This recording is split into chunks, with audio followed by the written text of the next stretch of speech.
Hai guys, selamat datang di channel aku Farhana Sinta. Terima kasih buat kalian yang udah nyempetin waktu buat mampir ke channel aku. Terima kasih buat kalian yang subscribe, yang udah like dan juga yang komen.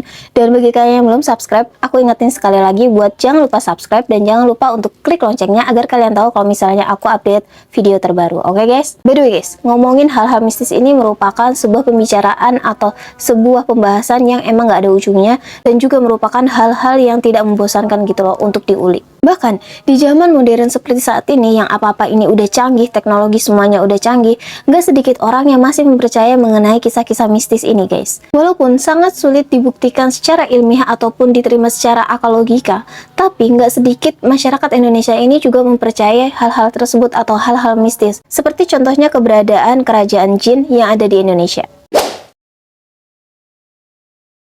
Di Indonesia ini ada sebagian masyarakat Indonesia juga yang mempercayai bahwa sebenarnya kita ini nggak hanya sendirian, nggak hanya manusia aja yang tinggal di Indonesia ini, melainkan ada makhluk-makhluk dan juga bangsa lain yang juga mendiami tanah kita tercinta ini guys. Dan kali ini kita akan membahas mengenai kerajaan-kerajaan gaib yang ada di Indonesia, yang dimana ini sudah sangat melegenda gitu loh di telinga masyarakat dan juga dibicarakan secara turun-menurun. Oke guys, nggak perlu berlama-lama lagi. Mari kita langsung eksekusi videonya. Yang pertama ada Kerajaan Laut Selatan. Kerajaan mistis yang satu ini pasti udah nggak asing lagi buat kalian, para masyarakat Indonesia. Kerajaan Laut Selatan ini juga digadang-gadang menjadi salah satu penyebab terjadinya kecelakaan di lautan tersebut. Nah, kisah asal-usul mengenai kerajaan mistis ini juga banyak versinya. Namun, salah satu yang paling dipercaya oleh masyarakat Indonesia adalah versi Ratu Nilakendra, sang penguasa Laut Selatan.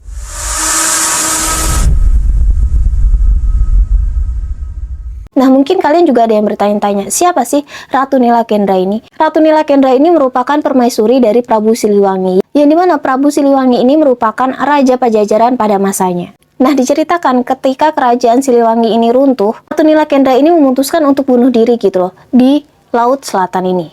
Namun guys, konon karena kesaktiannya, Ratu Nilakendra ini tidak meninggal, melainkan menjadi sosok gaib yang langsung menjadi penguasa Laut Selatan ini. Saat terjun ke laut, Ratu Nilakendra ini tengah hamil gitu loh, hamil anak kembar, dan akhirnya melahirkanlah dua orang putri kembar yang dinamakan Nyi Nilamsari atau Nyi Roro Kidul yang menjadi penguasa Laut Selatan, dan Nyi Ratnamsari yang merupakan penguasa Laut Utara Jawa.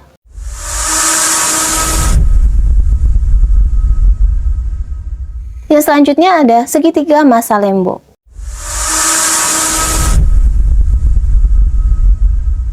Perairan Masa Lembo ini terletak di tengah Pulau Bawean, Kepulauan Tengah, dan kota Majene. Konon guys, di tempat ini sering terjadi pertemuan arus laut dan angin kencang sehingga menimbulkan tekanan yang hebat yang menjadi penyebab angin puting beliung.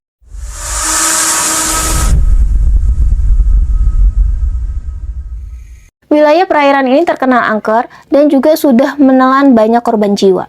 Banyak juga kejadian kecelakaan yang juga terjadi di wilayah ini guys. Mulai dari tragedi Kapal Tampomas II pada tahun 1981, hilangnya Adam R574, tenggelamnya kapal KM Fajarmas, KM Sumber Awal, KM Teratai Prima, dan juga masih banyak lagi.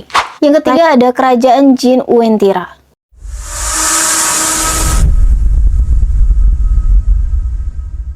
Di wilayah Sulawesi Tengah ini dipercayai adanya kerajaan jin yang memang cukup besar gitu loh. Terletak di kebun kopi di tengah hutan yang diapit antara kota Palu dan Marigil Mutong, Sulawesi Tengah.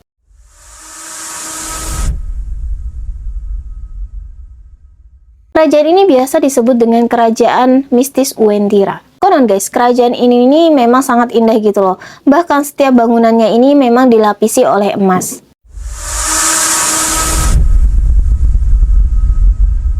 Kerajaan ini juga dipercaya memiliki tentara gaib dan juga makhluk astral, yang ketika dijumlahkan, konon jumlahnya ini bisa memenuhi seluruh lautan yang ada di Indonesia ini guys. Selanjutnya ada Gunung Merapi.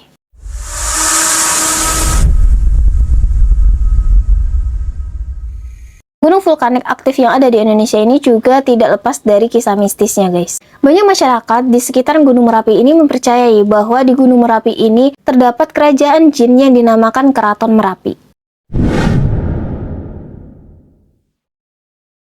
Bahkan digadang-gadang Keraton Merapi ini sudah ada semenjak Kerajaan Mataram berada. Nah, by the way, Keraton Merapi ini sebenarnya memiliki hubungan yang baik gitu loh dengan Kerajaan Mataram. Bahkan dikisahkan kerajaan jin ini turun dalam perang membantu Kerajaan Mataram yang kala itu tengah berperang dengan Kerajaan Pajang. Keraton ini juga memiliki nama-nama tokoh yang memang sudah tidak asing lagi bagi masyarakat di sekitaran Gunung Merapi. Tokoh tersebut ada 4, yakni yang pertama ada Eyang Merapi, yang dimana Eyang Merapi ini adalah pimpinan atau raja di kerajaan jin tersebut yang mendiami Keraton Merapi tersebut, guys.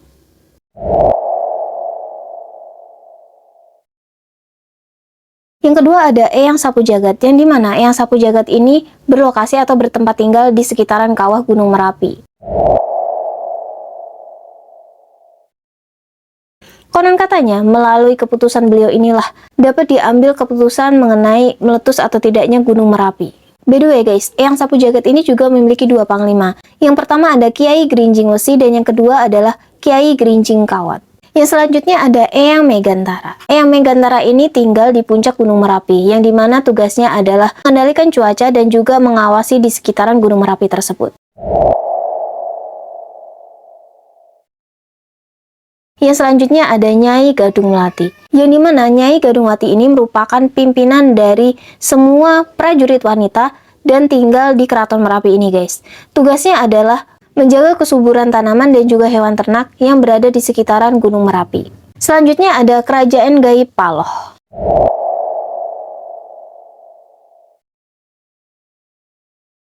Kalau kalian mengikuti aku dari awal, pasti kalian juga tahu kalau misalnya aku pernah atau aku sempat membahas mengenai Kerajaan Paloh ini. Di Kalimantan ada kerajaan mistis yang dinamakan Kerajaan Paloh. Dan konon katanya Kerajaan Paloh ini juga dihuni oleh orang-orang Bunian gitu loh. Yang dimana dipimpin langsung oleh Raden Sandi. Kerajaan yang dipercaya terletak di Kecamatan Paloh ini, konon mempunyai ikatan darah dengan Raja-Raja Sambas, bahkan Kerajaan Brunei guys. Nah, kerajaan mistis ini diyakini sangat megah dan kadang-kadang juga terlihat gitu loh di tengah hutan belantara. Namun, kerajaan ini juga akan hilang secara misterius gitu loh ketika kalian mencoba mendekati kerajaan tersebut.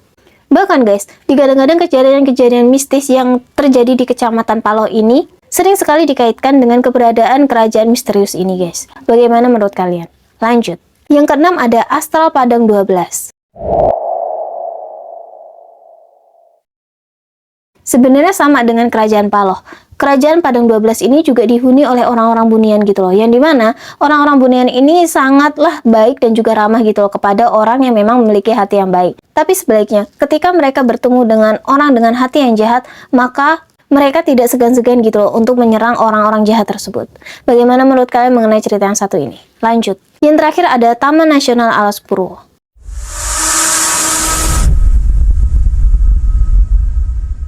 Hutan yang berada di Jawa Timur ini digadang-gadang menjadi tempat salah satu kerajaan jin terbesar di Pulau Jawa, guys. Keindahan alam hutan lindung di Alas Purwo ini sering juga dihiasi oleh penampakan-penampakan makhluk halus di dalamnya. Konon, raja-raja Hindu terdahulu melarikan diri ke dalam hutan ini ketika mereka kabur dari penyebaran agama Islam kala itu. Ternyata guys, Indonesia ini tidak hanya kaya akan kerajaan-kerajaan manusia aja, tapi juga banyak sekali kerajaan-kerajaan jin yang memang tinggal di Indonesia ini. Bagaimana menurut kalian mengenai kisah-kisah kerajaan mistis yang ada di Indonesia tersebut? Apakah kalian tim yang mempercayai keberadaan kerajaan-kerajaan mistis yang ada di Indonesia ini? Ataukah sebaliknya? Jangan lupa ditulis di kolom komentar ya guys. Dan itulah tadi sederetan kerajaan-kerajaan mistis yang ada di Indonesia. Aku harap kalian menyukai konten aku kali ini. Dan aku mau ucapin banyak-banyak terima kasih buat kalian yang masih nonton aku sampai detik ini. Dan bagi kalian yang udah subscribe, like, dan komen, aku juga mau ucapin banyak-banyak terima kasih. Banyak terima kasih juga buat kalian yang udah mendukung aku. Dan aku mau ingetin sekali lagi, jangan lupa untuk klik subscribe-nya, jangan lupa klik loncengnya agar kalian tahu kalau misalnya aku update video terbaru. Oke guys, serta bagi kalian yang memiliki ide, saran, dan juga kritik yang membangun, jangan lupa tulis kritik dan saran kalian di kolom komentar agar aku tahu dan agar aku baca-baca juga di sana. Dan see you di next video selanjutnya guys. Bye-bye.